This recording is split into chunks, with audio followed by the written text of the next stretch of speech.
Okay, and so this question so how was your PhD interview like? Um, so I didn't have PhD interview per se. I I did the master in France, and I got to know the director, all the professors in Strasbourg, and so when I took a few months off between when I finished in Switzerland. I took a few months off. I was looking at my possibilities because I knew I Mhm. wanted to pursue a PhD. I wanted to continue research. Um, I also thought at that moment maybe it's time to start a job. So I was also looking at that, but I was a bit open, but I was still my focus was on the PhD. So a few months in, I contacted the director of the master's program to see if he knew of opportunities.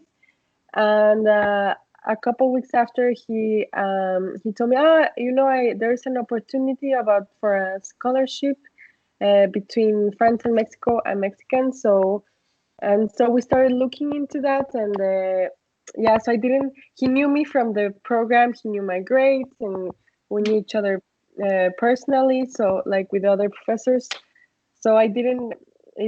He remembered me. We talked, and I didn't have an interview per se, but yeah, it was in a way a bit through networking that I got that we found the opportunity, and then we did the whole application, and we got the grant through the application. Wow. I think this is a very a unique case because not many of us have the opportunity to, directly get into a PhD position like that. And you've brought a very important point here about networking, that the pre-preparation for the PhD starts even, the preparation for the PhD starts even when you're in your master's. So unknowingly, when you established good connections with the professors and the director of the program, that helped you eventually later. So you didn't know, but all that you had put in turns out to be good for you later on, right? So it's so important to network, yes, throughout in research. Yeah, Yeah, and it's keeping good relationships, yeah, networking. It's important to get to know people and share with them, and it's never. I think networking sometimes frighten all of us a bit yeah. because it's a bit of what can I get from this person, and it's a lot of it. It's not what can I get. It's what can I give, and let's just establish relationships, and you never know. And it's you one day you help someone, another day yeah someone helps you, Mhm. and yeah, and they might not directly give you something, but they can point you towards an opportunity, or so yeah, it's important. I love the point that you made here about giving, because this is true that often when we think about networking, the perspective that we have is to what we can take. But this is so important. I mean, it gives me a different perspective today as to how to approach this process with a different attitude. Thank you. So very active on this. And then so this is I'm not sure if this is an appropriate question to ask somebody who's just finished their PhD, or often like these questions trouble us, but anyhow, so what are your plans now um, after the uh, PhD? I yeah, I want to continue. I love research, and I get more interested in also communicating science.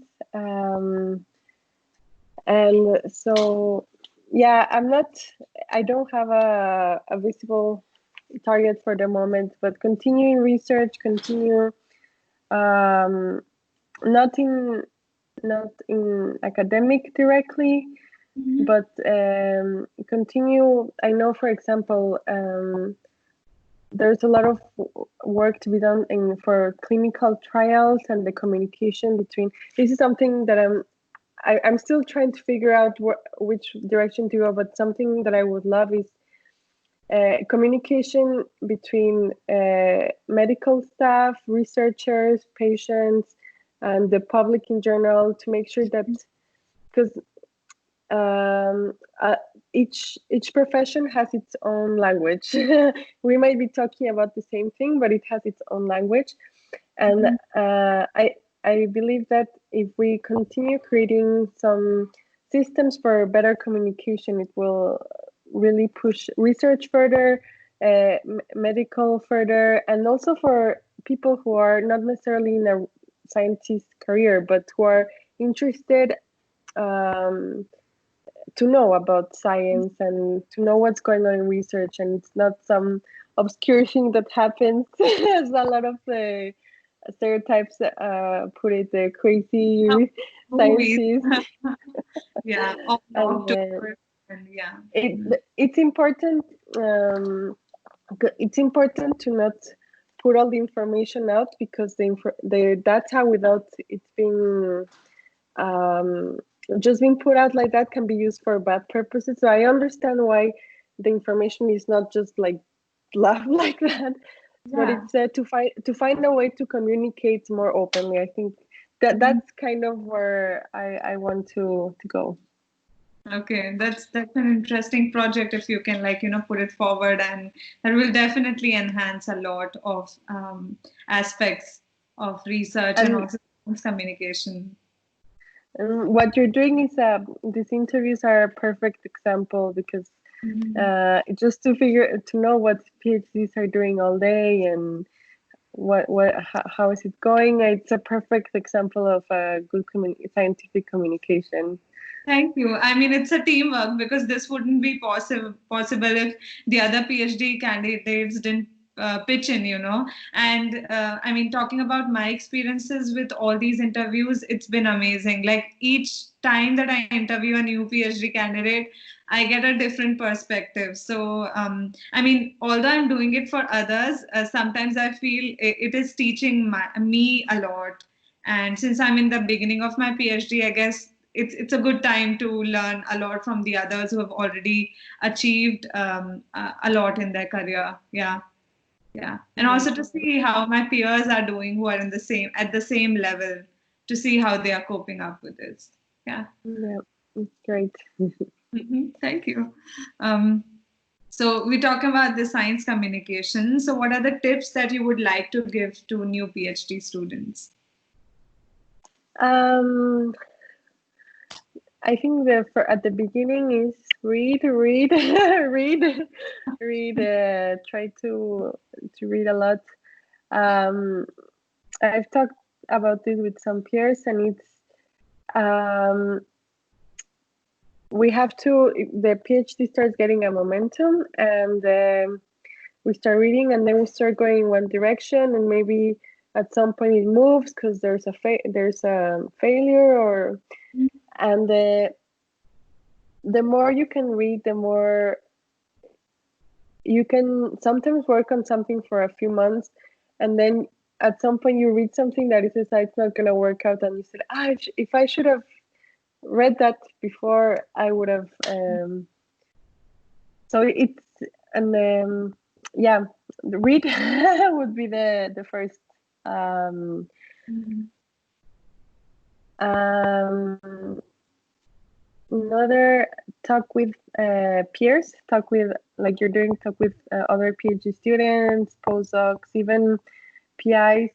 They always have, I find that um, um, it's a very, the PhD is individual, but it's also very collaborative Mhm. work. And you can help on a project because you learn the skill that the other project needs, and then someone else in another project can help you, and it really, the project can become really enriched. And to achieve that, you have to, yeah, talk with your colleagues, and yeah, and people are, if you have the curiosity and the drive, people want to help, just like most people want to help, I think. But it's if you talk, then you can arrive to that. Yeah, and work hard and take breaks. But that's yeah, there's periods where you have to work a bit harder, and it's like that. And when you can take a bit of a break, take it. And Yeah, because leave that chance. Yeah. yeah. These are very quick and small suggestions, but we often forget them. And I mean, we need to keep reminding ourselves that yes, take a break, or yes, work hard this weekend. So those are very important tips. Although we consider them that we know them, but still we tend to avoid them or yeah, forget them. So Yeah. okay, and then so what should be kept in mind when somebody applies for a PhD position? um it's a good question. There's a few things. I think that the PhD is consists. There's important parts of the PhD. The first, Mhm. and not the first one, but one of them is the research area, the topic, the question. Um, if it's, you have to have some. I think this is the case for most people, but it has to be something that maybe you don't love it, but you do have interest and you can read about it. If there's a topic that you really, really don't like, then don't go there. But I think for most people, that's not the just. It doesn't have to be the topic of your that you absolutely love, but it has to be something you like. And the other is that's important is it's a harder one to explain, but that you're if you have a chance to find a PI and a team that you find will be supportive for you. Um, Everyone has different ways of working. Um, some management is more um, direct. Some is more um, away. Sometimes you have a bigger lab. Sometimes you have a smaller lab. Sometimes you have direct. So I think depending on your personality, you have to try to find a team and the PI, because it's not only the PI, it's the team that will fit for you. There's nothing perfect, but just find a few things that are important for you that will help you for your um, success. And yeah, and you also learn to kind of be the to manage your own on your own, when because you will not have perfect and something perfect. So whenever something is not exactly how you want it, you have to learn that have to find that, even if it's on your own or through something else. Because I think later on in our careers we don't have maybe the opportunity to choose our boss, or but you learn in that during your PhD to work despite of if it's not ideal or what's ideal. So yeah. Those are some excellent tips there because, yeah, I mean, especially the second point to find a very supportive team. I'm so much in favor of this because we have to work with them for a very long time. It's not just for 1 year or something. So it really affects you mentally if it's not a supportive team and a supportive boss. So it's not just only supportive boss, but supportive colleagues who can guide you, help you, and sometimes it feels nice that even if they are not helping you but just offering the hand of help, so like you feel good for just that. You might not just need somebody's physical help, but you just need that moral support, and yeah, that is so important. Yeah. It's we spend a lot of times in the lab, and as you say, it's a few years, so it's yeah, it's colleagues and the PI, just to find a good balance that you feel that you can do it. Cool. So, what is that one PhD myth that you want to discuss about today? Um,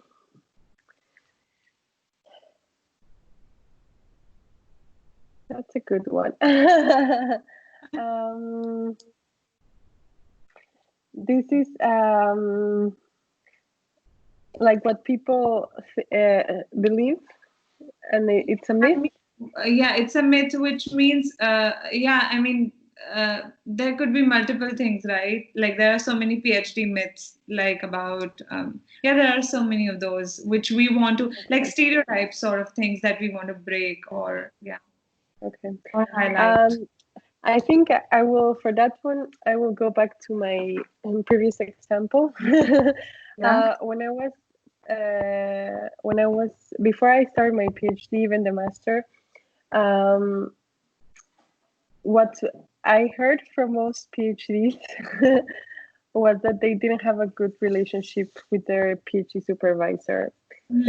It was really, maybe it was not everyone, but it was really what I heard. And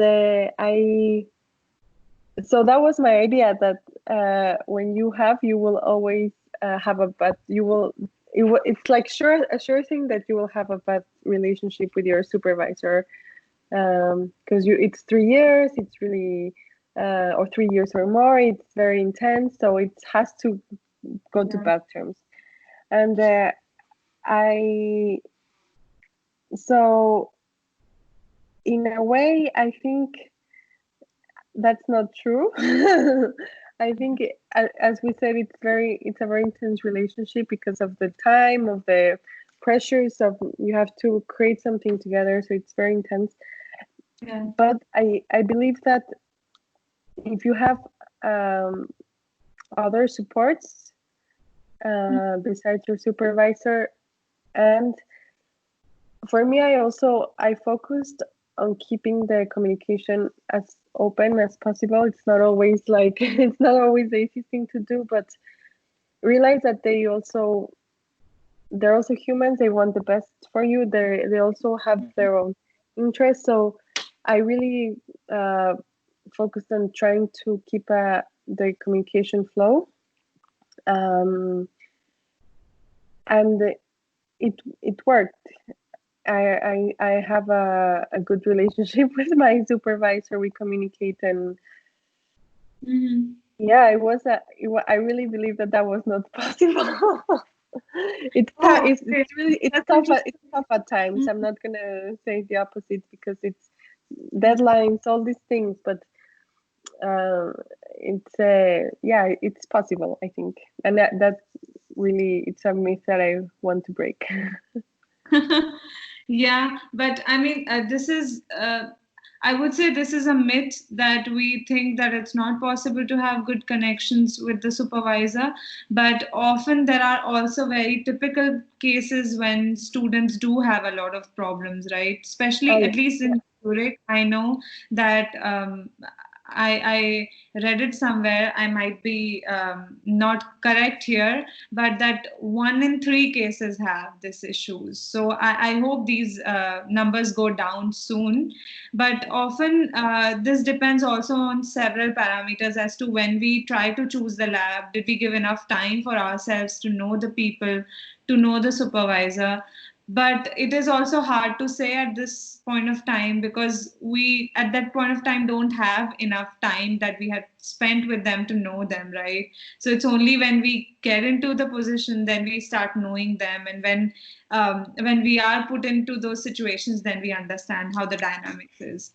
So so yeah, it is a big problem for some, but some of us are lucky to have very supportive supervisors. I mean, it is very good that you had a very supportive supervisor, and I mean, I know him as because he's taught us also, and he's a very cheerful person too. So yeah, I mean, we are one such lucky students, and I hope people also find their proper prospective supervisors. Yeah. Yeah, and I think it's an important point that you're saying Mhm. also. I think because it's true that it's not true. Yeah. It's very common that it's Mhm. really tough between the supervisors. Yeah. And so what I was trying to say, that breaks, like, it's not every time, but it is Mm. very common. And I also hope, like you, that this, I think the mental status and the mental health of students is really considered later on, to, because yeah, PhD is not a, it's not torture. It's not, it's already tough by itself. So Yes. Yeah. um it Yeah. has, I think the correct management and that the students feel support can really make a difference. Yeah, yeah, and then I really appreciate you for bringing this point, because then it gives an insight on the aspect that how important it is to choose a right lab. So it's not just about getting a position, getting a PhD position. No, because often we search when we search for these positions, all we want is to get into a laboratory or to get a PhD position. But no, it's not just that. It does not stop there. It begins there. So like, invest enough time and your energy to understand what you want to do and what you want to get into and where you want to get into, yeah, and with whom. So it's like multiple parameters. I'm just It's adding so many. yeah. All right, so if given a chance, would you like to do a PhD again? Yes. Yes, I would. It's yeah, it's a great experience. It's a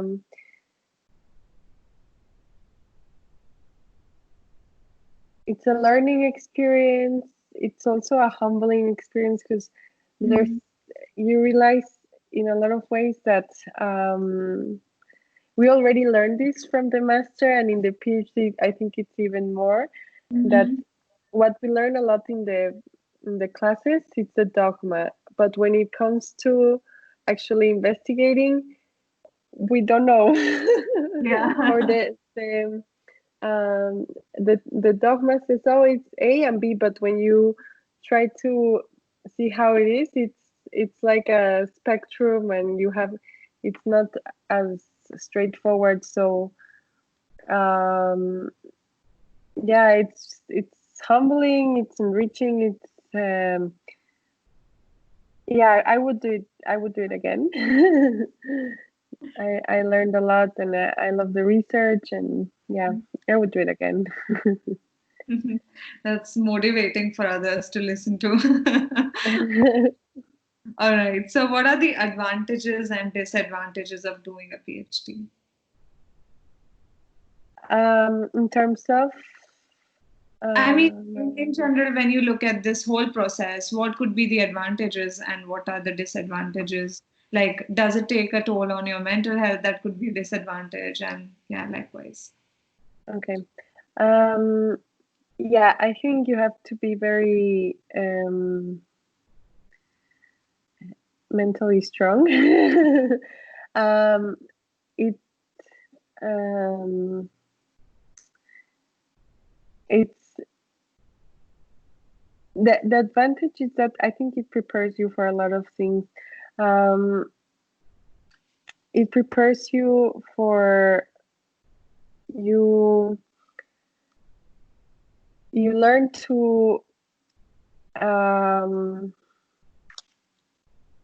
it kind of, you learn to rely, to trust yourself, Mhm. because when you're in the tough moments, sometimes it's, you're tired and you still have to go to lab on Sunday, or Mhm. um, and you and at some point you're like, but why am I doing this again?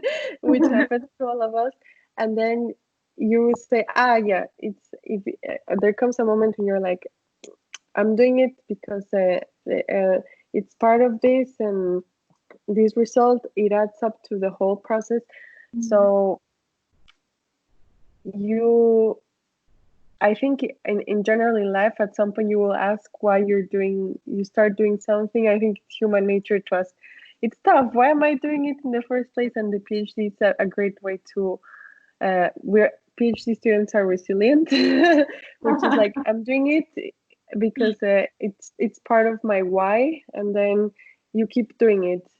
Um, you I have to, for example, I have to admit I was terrified of failure. For me, going in the master or even before, to have an experiment that didn't work, when it had, for example, it had worked for another student before, and then I tried and didn't work.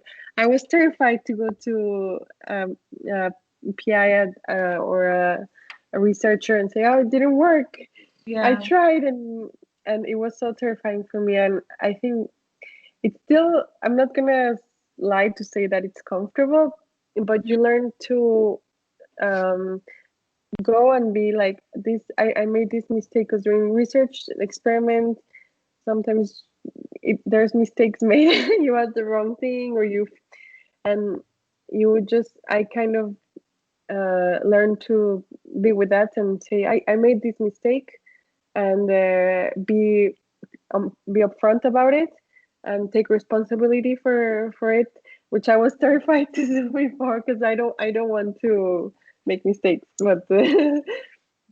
the PhD, kind of at some point you will, and the faster and the faster you are at admitting and taking responsibility, you can get over that.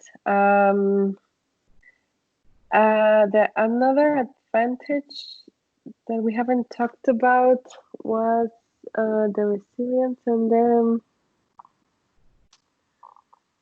it will come back. But maybe the disadvantage is, I think the disadvantage would depend um, if you want, I don't know, if you don't, um, I don't know, if you want to have like to work in something that really doesn't require as much expertise, and you just need a bit of background. um, you don't need to do a PhD, for example. You can start working earlier in your life and get an expertise in your field by working. Yeah, that is a very relevant point, right? Because often we don't have to have a PhD, right? It is just our passion for research that we should get into a PhD, or the motivation to do science, or the curiosity to solve something. Yeah, but it's not mandatory to do a PhD. But, Yeah. yeah, yeah. So I think it's important to kind of, we're always, they're always ask us these questions, and we have to keep answering throughout the time, like where do I see myself, what do I want, because it changes a bit. So if Mhm. at some point it changes, it's okay to, if it's not your if you want something different, you can Always. it have Yeah. to be. Yeah, I agree with that point of yours. Yeah, and I loved your answer about the advantage that you learn to trust yourself, because it is almost like exploring your own self, to understand the way you work, the way you sort out things, the way you troubleshoot. Because even with the way you manage your work, the way you schedule yourself, plan yourself, tells you a lot about what you're missing on and what you should improve on. So, yeah, that's a very interesting point. I really And like it. I think it depends. Some PIs are a bit more, they structure more your time, and others they let you structure time. So I know this is different for different people sometimes. So for some PhDs, maybe this is the case for you. If you're working with patients, you have to adapt a bit more to the time the patient comes. Or but in the PhD, something that was true for me was, I was still, um, you learn to manage your time, because a PhD, it's not, um, you you don't, sometimes in the PhD we want this result and this result, and we think it's gonna go this way.